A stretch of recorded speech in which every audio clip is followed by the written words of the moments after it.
Look, I am not saying humans are stupid. That would be inaccurate. What I am saying is that they are dangerously unpredictable, catastrophically reckless, and apparently incapable of understanding basic survival instincts. And I say this as someone who has studied 247 different species across the galaxy. My name is Velcor Prime, senior xenobiologist aboard the research vessel Infinite Curiosity, and I have dedicated my entire career to understanding alien life forms. I have cataloged creatures that breathe plasma, insects that exist in 17 dimensions simultaneously, and fungal networks with collective intelligence rivaling our best supercomputers. None of that prepared me for Earth. Specifically, none of that prepared me for the human child named Tommy Braxton and his quote-unquote pet.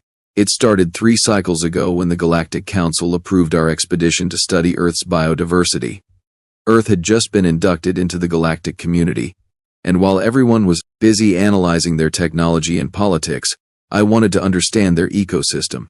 The planet was absurdly dangerous by civilized standards. Microorganisms that could kill you in hours, weather patterns that shifted with murderous unpredictability, creatures that had evolved, not cooperation, but increasingly creative ways to murder each other. It was fascinating. Our team consisted of myself, my assistant Krill, who was far too enthusiastic about everything, and our security officer Threx, who treated every mission like a military operation. We landed in what humans called Montana, a region they described as peaceful and scenic. This should have been my first warning. Humans have a disturbing tendency to describe deadly environments as beautiful. The landing site was near a research station run by a human scientist named Dr. Marcus Vven. He was a wildlife biologist, which apparently meant he spent his days studying creatures that could kill him instead of doing something sensible, like staying indoors. He greeted us with what humans call a smile, which involved baring teeth. Most species do this as a threat display. Humans do it to indicate friendliness. See what I mean about unpredictable? Welcome to Big Sky Country, Dr. Vven said, spreading his arms wide. He was tall by human standards, with weathered skin and gray hair that suggested advanced age. Yet he moved with the energy of someone much younger. I have got specimens lined up for you. Bears, wolves, mountain lions, real apex predators. Excellent, I replied, adjusting my translation collar. We are particularly interested in studying predator behavior and ecological adaptation. Well, you came to the right place. Though I gotta warn you, my nephew Tommy is visiting this week. Kid is 7 years old and has exactly zero sense of appropriate boundaries with wildlife. Try not to let him convince you to pet anything that can bite. I made a note in my datapad. Human offspring apparently lacked basic survival programming. This was consistent with other reports. Human children routinely put dangerous objects in their mouths, climbed to lethal heights, and approached predators with curiosity rather than fear. It was a miracle the species survived to develop space travel. We spent the first day examining various specimens from a safe distance. The technology humans used was primitive but effective. They had enclosures, observation blinds, and tracking equipment that, while crude compared to ours, showed genuine ingenuity. Dr. Vven narrated each animal with obvious passion. Now this is a grizzly bear, he explained, gesturing to a massive creature covered in brown fur. Ursus arctos horribilis, can weigh up to 800 pounds, run 35 miles per hour, and has a bite force of around 1,200 pounds per square inches. Krill's scales turned a nervous shade of purple. That seems excessive for a terrestrial predator. Oh, this is nothing, Dr. Vven said cheerfully. Wait until you see what my nephew brought home.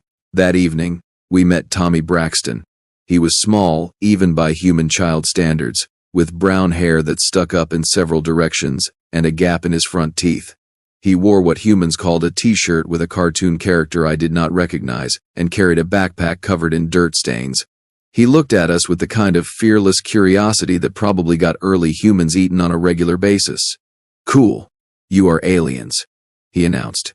Do you guys poop? I blinked all 3 of my eyes in sequence. That is an unusual first question. Tommy. Dr. Vven sighed. We talked about this. You can not just ask aliens about their bathroom habits. But I want to know. Do they have butts? Threx made a sound that might have been a laugh or possibly a threat assessment. With Threx, it was hard to tell. Yes. We have analogous waste elimination systems, I said, deciding directness was the best policy with human children. Now, your uncle mentioned you brought something home? Tommy's face lit up, with an expression humans call excitement, but which triggered every one of my prey species instincts. Oh yeah. Mr. Bites, he is awesome. Do you want to meet him? Tommy, Dr. Vven said slowly. Please tell me Mr. Bites is not what I think it is. He followed me home from the hiking trail, and he was super nice. Well, except for the biting part, but that is why I named him Mr. Bites. Also, he bit through my backpack, my lunchbox, and the car seat belt, but that is just because he is playful. Dr. Vven's face did something complicated. Humans have 43 facial muscles and can create thousands of expressions. This one seemed to convey horror, resignation, and exhausted acceptance simultaneously. Please tell me you did not bring home another honey badger. Another? I asked. This is the third one, Dr. Vven muttered. The kid is like a magnet for them. What exactly is a honey badger? Krill asked, already pulling up Earth's database on her handheld scanner. Mellivora capensis, Dr. Vven said. Mustelid family, native to Africa, but there is an invasive population here. They are basically indestructible, fear nothing, and fight everything. They have been recorded taking on lions, eating cobras, and digging through concrete. Their skin is so thick and loose that if a predator bites them, they can twist around inside their own skin and counterattack. They are basically evolution's middle finger to the concept of self-preservation. I felt my respiratory systems accelerate. And your juvenile human brought one home? Can I show them? Please, Uncle Marcus? Please, please, please? Dr. Vven looked at us. Your call. But I recommend observing from behind reinforced barriers. Professional curiosity overrode common sense. We will take appropriate precautions. Tommy led us to a reinforced enclosure behind the research station. It was designed for containing large predators and had triple-locked gates, reinforced walls, and warning signs in 3 languages. Tommy ignored all of this and walked right up to the viewing window. Mr. Bites, I brought visitors. The creature that appeared was not particularly large, perhaps 30 centimeters tall, maybe 10 kilograms.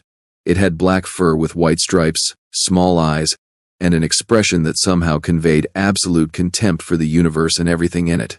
It also had a thick metal collar around its neck that was sparking and smoking. Tommy, Dr. Vven said with forced calm, why is the tracking collar malfunctioning? Oh, Mr. Bites does not like it. He chewed through 2 already. This one is supposed to be indestructible, but I think he is winning. As we watched, the honey badger called Mr. Bites grabbed the collar with his teeth and twisted. There was a screech of metal, a shower of sparks, and the collar fell off in pieces. Fascinating, I breathed. What is the composition of that collar? Titanium alloy, Dr. Vven said weakly. Rated for 5,000 pounds of force. Impossible. An earth mammal of that size should not possess sufficient bite force to compromise such materials. You would think so, wouldn't you? Dr. Vven said. And yet, Mr. Bites, having destroyed his collar, turned his attention to us. His small eyes locked onto mine with an intelligence that felt deeply unsettling. Then he did something that defied all my scientific training. He walked through the wall.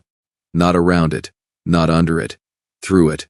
There was a sound like ripping fabric, a brief shimmer in the air, and suddenly the honey badger was on our side of the reinforced barrier. Spatial anomaly detected. Krill shrieked, her scanner going haywire. Reality discontinuity. Localized dimensional instability. Mr. Bites ignored this and walked directly toward me. Do not move, Threx ordered, drawing his plasma restrainer. I will neutralize the threat. No, Tommy shouted. He is just saying hi. He does this all the time. He phases through solid matter all the time? I asked, my voice climbing several octaves. Well, yeah. I thought all Earth animals could do that. Can not yours?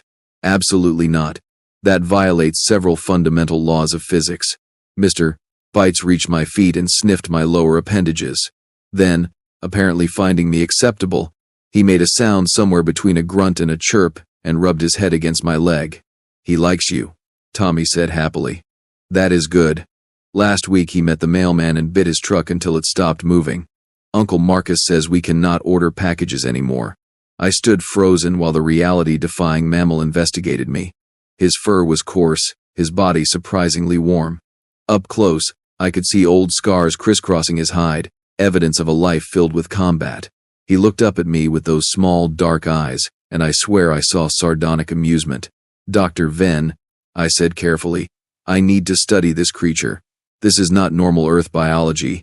This is not normal biology by any standard. Tell me about it." I have been documenting Mr. Bites for 3 days now. He has also demonstrated selective intangibility, localized time dilation when hunting, and what appears to be immunity to our tranquilizers. I shot him with enough sedative to drop an elephant. He yawned, bit the dart gun, and took a nap on my lunch. "Localized time dilation?" Krill repeated weakly. "That is not biology, that is theoretical physics. Look, I am just a wildlife biologist. I study what is here, not what is supposed to be here. And what is here is apparently a 10-kilogram mammal that treats the laws of physics like mild suggestions."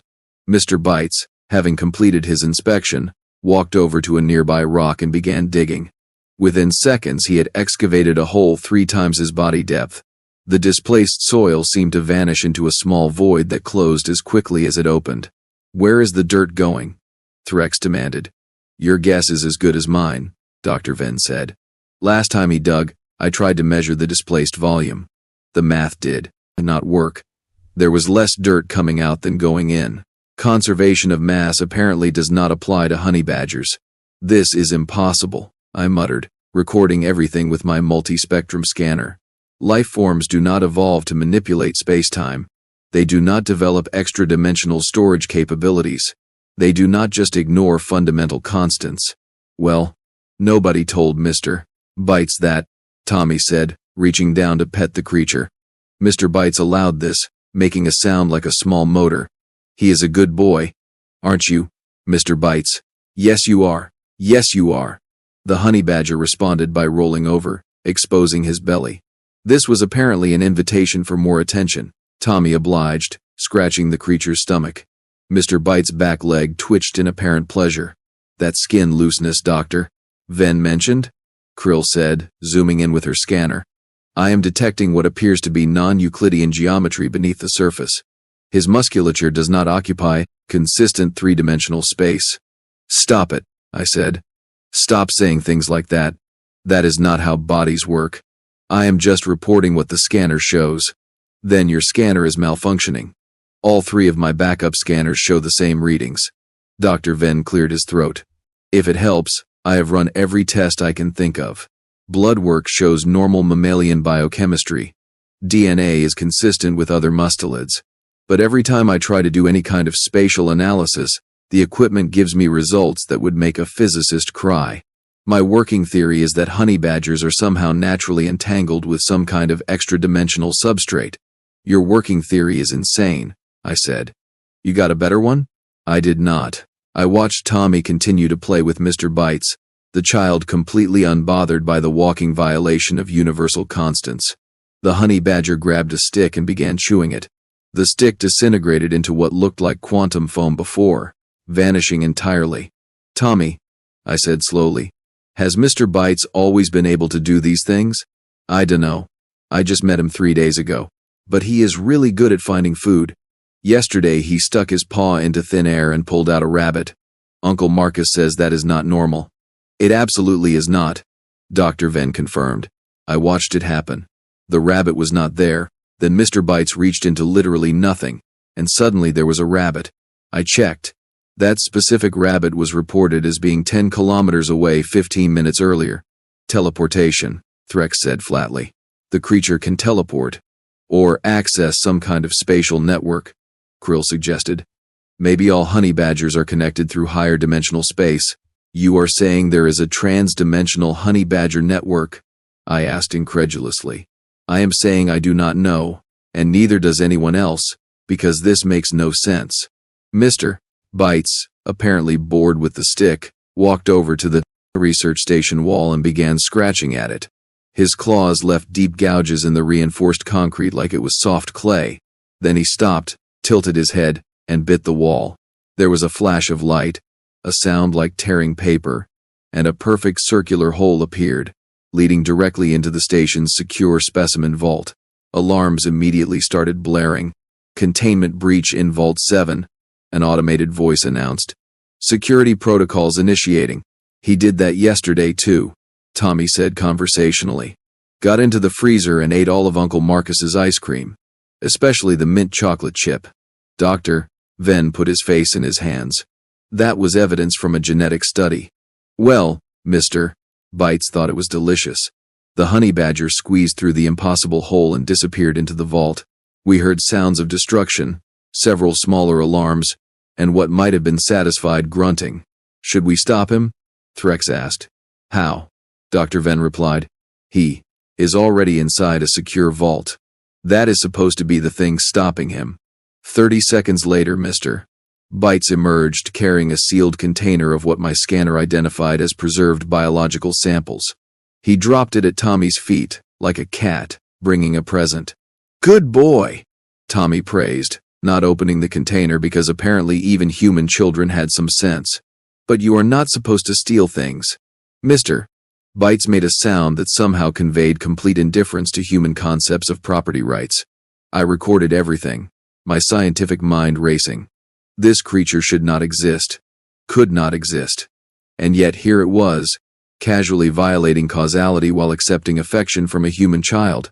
"Velcor," Krill said quietly. "We need to report this to the council.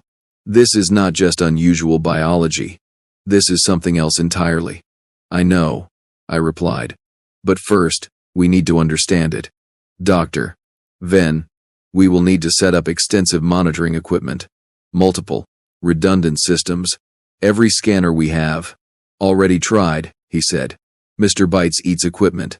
Not just breaks it, eats it. I watched him consume a tablet computer, the whole thing. Screen, battery, everything. He should have died from lithium poisoning. Instead, he burped and then phased through the floor. Wonderful. Absolutely wonderful. This is either the greatest scientific discovery of the millennium or evidence that reality is fundamentally broken. Cannot it be both?" Tommy asked. From the mouth of a child, I thought. From the mouth of a human child who somehow befriended the impossible. Mr. Bites finished investigating his surroundings and returned to Tommy, making that motor sound again. The child sat down, and the honey badger climbed into his lap, curling into a ball. Within seconds, the creature that had just violated multiple laws of physics was asleep, looking for all the world like a normal, peaceful animal. "We start comprehensive studies tomorrow," I decided. "Full sensory arrays, quantum field detectors, everything. If this creature represents some kind of new natural phenomenon, we need to document it. And if he eats your equipment?" Dr. Vven asked. "Then we will learn that too." Tommy stroked Mr. Bites's fur gently. "He is not mean, you know. He is just hungry and curious. Like me. That is exactly what I am afraid of," I muttered. But I had to admit, watching the child and the impossible creature together, there was something almost endearing about it. In a horrifying, physics-defying, deeply unsettling kind of way. This was going to be a very interesting research project, assuming we survived it. The next morning began with what humans optimistically call breakfast, and what I would describe as controlled chaos with nutritional consequences. Tommy insisted that Mr. Bites needed to eat with us, and Dr. Vven had apparently learned that arguing with a 7-year-old about his reality-warping pet was an exercise in futility. So there we sat around a human dining table, while a honey badger systematically demolished what Dr. Vven called pancakes. "He really likes the syrup," Tommy observed as Mr. Bites bit directly through the glass bottle, chewed it thoroughly, and swallowed. Glass, syrup, and all. Last time he ate a whole jar of peanut butter, including the jar. "Remarkable digestive capacity," Krill noted, her scanner humming. "I am detecting no distress signals whatsoever. His internal chemistry is just processing everything like it is normal food." "Maybe for him it is," Threx suggested. He had relaxed slightly since yesterday, though he still kept one hand near his weapon. "If he exists partially in other dimensions, perhaps his digestive system extends there too." "So you are suggesting this creature has a transdimensional stomach?" I asked. "You have a better explanation for where a 10-kilogram animal is storing 3 kilograms of glass and syrup." I did not. I watched Mr. Bites finish his breakfast, lick his paws clean, and then belch loudly. The sound seemed to echo from multiple directions simultaneously, and several of the windows rattled. "Bless you," Tommy said automatically. "That was not a sneeze, that was a violation of acoustic physics," I muttered. "Doctor." Vven poured himself what I had learned was coffee, a human stimulant beverage. He looked like he had not slept well. "So, what is the plan for today?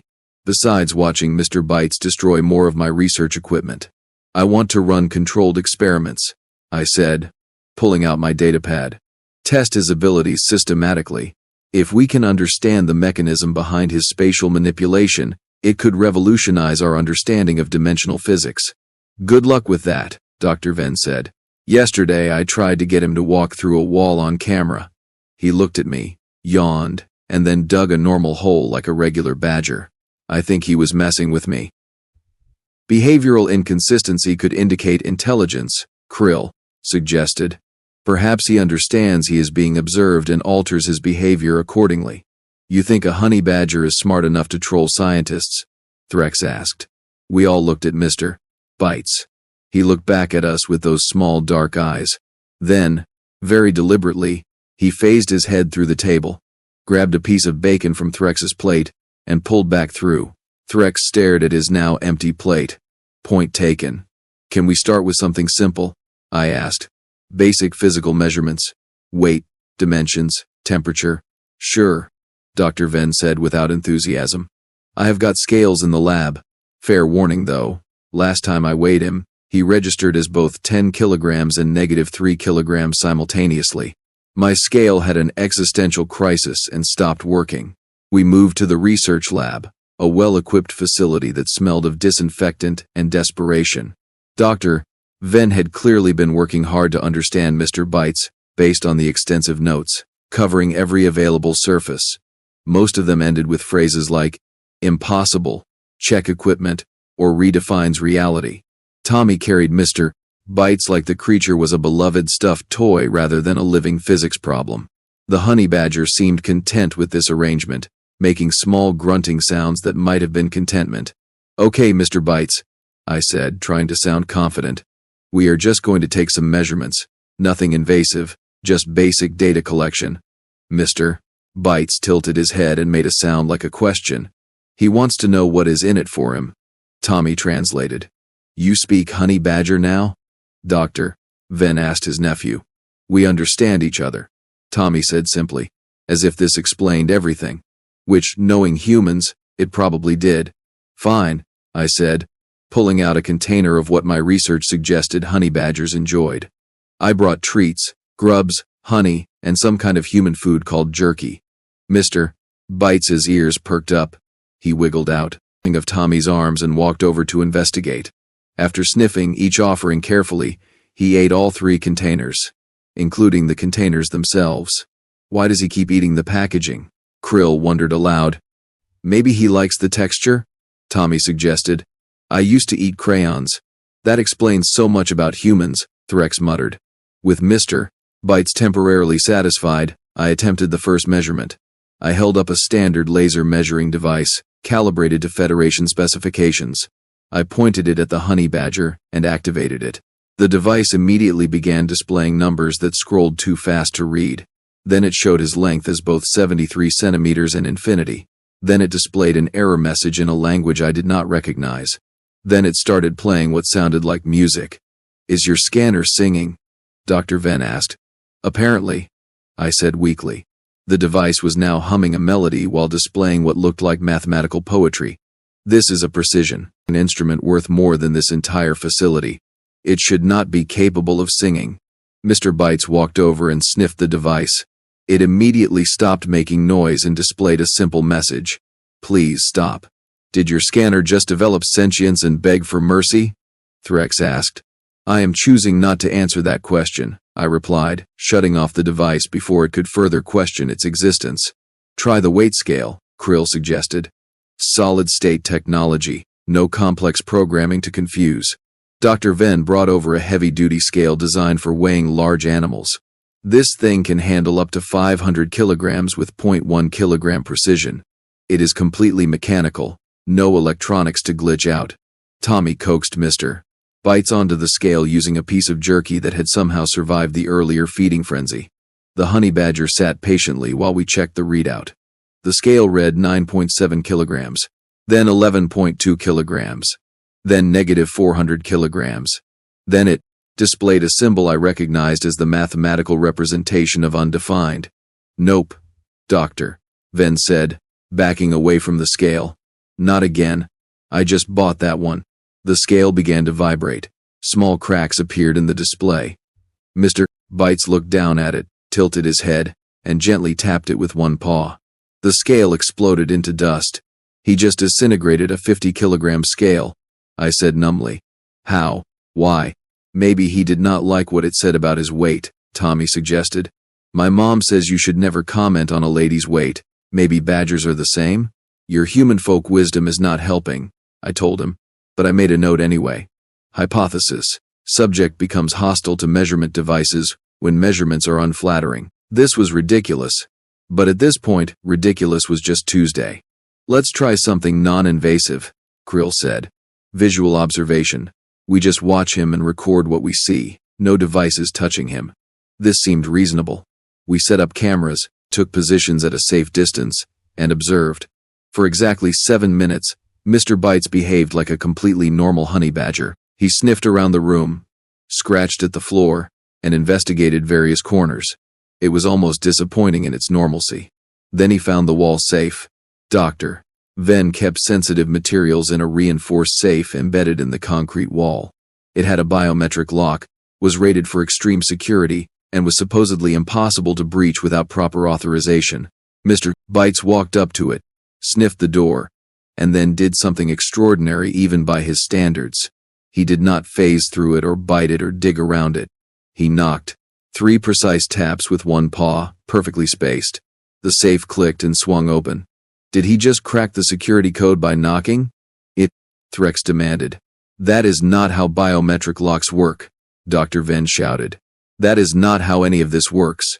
Mr. Bites reached into the safe and pulled out a data drive containing, according to Dr. Vven's panicked explanation, classified genetic research.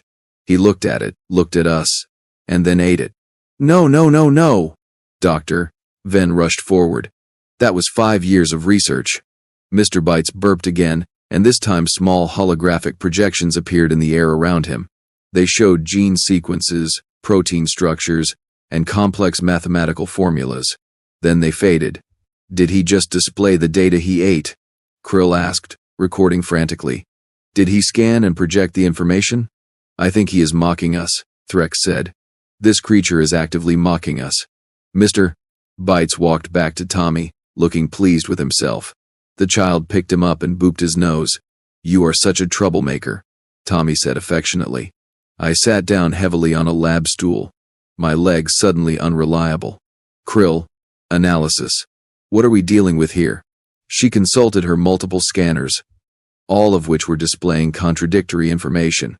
Based on observed behaviors, Mr. Bites demonstrates selective intangibility, spatial manipulation, possible precognition given how he knew the safe code, some form of data absorption and storage, and apparent immunity to normal physical constraints. None of this should be possible in a biological organism. Unless, I said slowly, he is not entirely a biological organism. Everyone looked at me. Explain, Dr. Vven said. What if honey badgers are some kind of naturally occurring hybrid between biological life and higher dimensional structures? What if they evolved not just in 3-dimensional space, but across multiple dimensional layers simultaneously? That is insane, Threx said. So is everything else we have seen today. Actually, Krill said, pulling up comparative data, that might explain some things. Look at the evolutionary history of mustelids. They are unusually successful predators, adaptable to extreme environments, and honey badgers specifically have a reputation for being nearly indestructible. What if that is not just toughness? What if they are literally anchored to reality in multiple places at once? So when we think we are killing a honey badger in 3-dimensional space, we are really just inconveniencing one projection of a much larger transdimensional entity, Dr. Vven asked. Maybe? I am making this up as I go, Tommy raised his hand like he was in school. I think Mr. Bites wants to show you something. The honey badger had walked over to a blank section of wall and was scratching at it purposefully. As his claws dragged across the surface, they left trails of light that hung in the air. He scratched out a pattern that looked almost like a diagram. Is he drawing? I asked. He is drawing something that looks like dimensional topology equations. Krill breathed.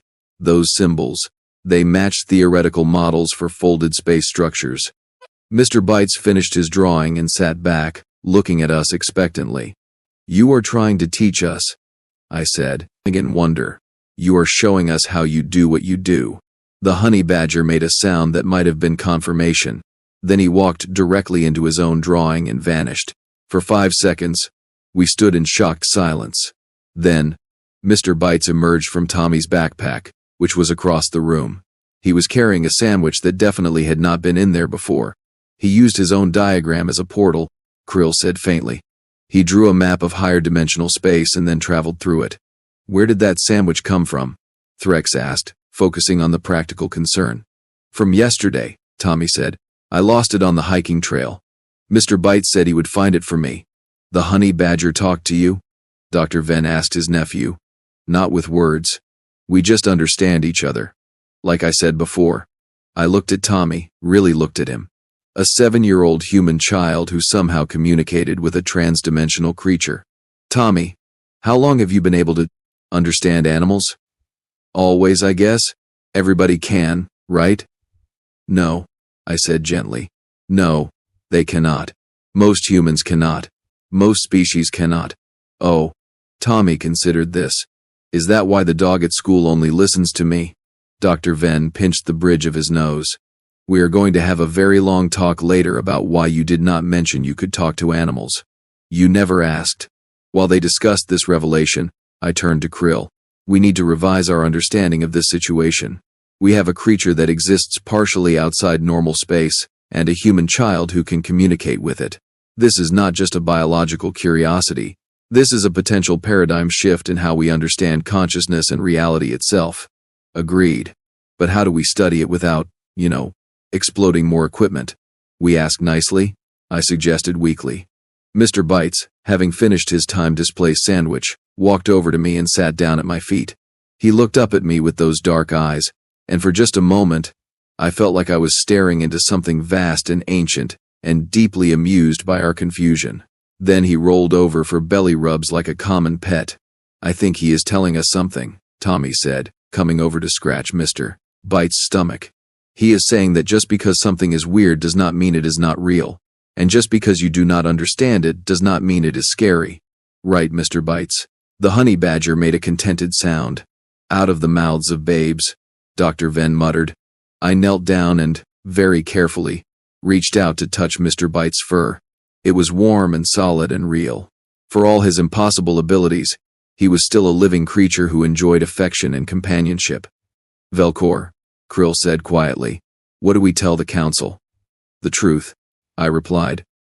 That Earth has wildlife that defies our current understanding of physics, that humans somehow coexist with creatures that should not be possible, and that a 7-year-old child has taught us more about humility in 2 days than we learned in decades of research.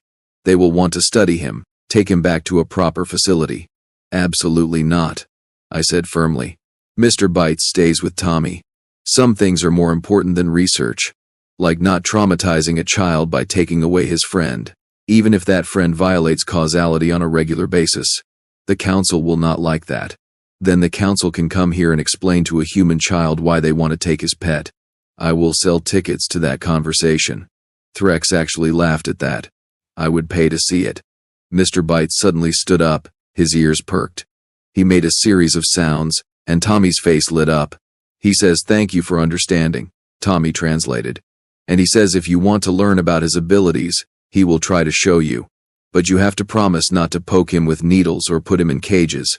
Deal, I said immediately. We observe. We learn. We respect boundaries. Scientific method with consent. The honey badger nodded once, clearly understanding despite not speaking any of our languages. Over the next several hours, Mr. Bites demonstrated his abilities with what I can only describe as patience. He showed us how he could sense weak points in spatial structures. He demonstrated his ability to store objects in what appeared to be personal pocket dimensions.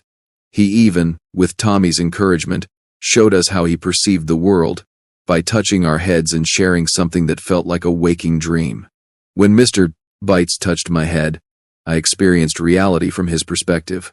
I saw the world as layers upon layers of space, all accessible, all navigable. Walls were not barriers but suggestions. Distance was flexible. Time was less a river and more a lake you could swim through in any direction. It lasted maybe 5 seconds and left me dizzy for an hour. That was incredible. I gasped when I could speak again. He experiences reality as fundamentally mutable. He says most animals do, Tommy translated. Humans used to, but they forgot how. He thinks it is sad. Wait, humans used to perceive higher dimensions naturally? Dr. Vven asked. Maybe? He is not super clear on the timeline. He says time is weird. Time is weird. I agreed. Time is very weird. As the sun set over Montana, turning the sky colors I had no names for, we sat together on the porch of the research station. Tommy and Mr. Bites were curled up together, the child reading from a book about dinosaurs while the honey badger listened with apparent interest. You know what the funny thing is? Dr. Vven said, drinking his evening coffee. I have spent my whole career studying predators, understanding their behaviors, their adaptations, their ecological roles, and in 2 days, this one animal has taught me that I understood nothing. Welcome to my world, I replied. Every time I think I have figured out Earth, it surprises me again. Do you think all honey badgers can do what Mr. Bites does? Krill asked.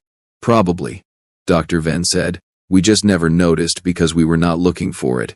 How many times have people reported honey badgers escaping impossible enclosures, getting into sealed containers, surviving things that should kill them? We dismissed it as exaggeration or luck, but maybe they have been phasing through reality this whole time, and we were too blind to see it. The universe is stranger than we suppose, I quoted. It is stranger than we can suppose. Who said that? Threx asked. A human scientist named Haldane. Seems appropriate. Tommy looked up from his book. Mr. Bites says you guys are okay.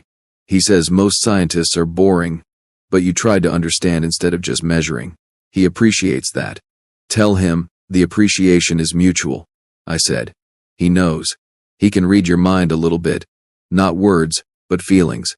He says you are genuinely curious, and that is his favorite thing about people. A transdimensional honey badger values curiosity, I mused. There is probably a lesson in that. The lesson is that the universe rewards those who ask good questions, Dr. Vven suggested, even if the answers are terrifying. Especially if the answers are terrifying, I corrected. We sat in comfortable silence as stars began appearing overhead. Earth's single moon rose, bright and silver. Somewhere in the distance, a coyote howled. Normal sounds of a normal planet with completely abnormal wildlife. So what now? Krill asked. We file our report, document what we have learned, and move on to the next study. Eventually, I said. But I think we stay here a while longer. There is more to learn from Mr. Bites. And besides, Tommy promised to introduce us to the dog at his school that only listens to him. I have a feeling that is going to be another interesting discovery. Of course it is, Threx groaned. Because normal is not in this planet's vocabulary. Normal is overrated, Tommy said wisely.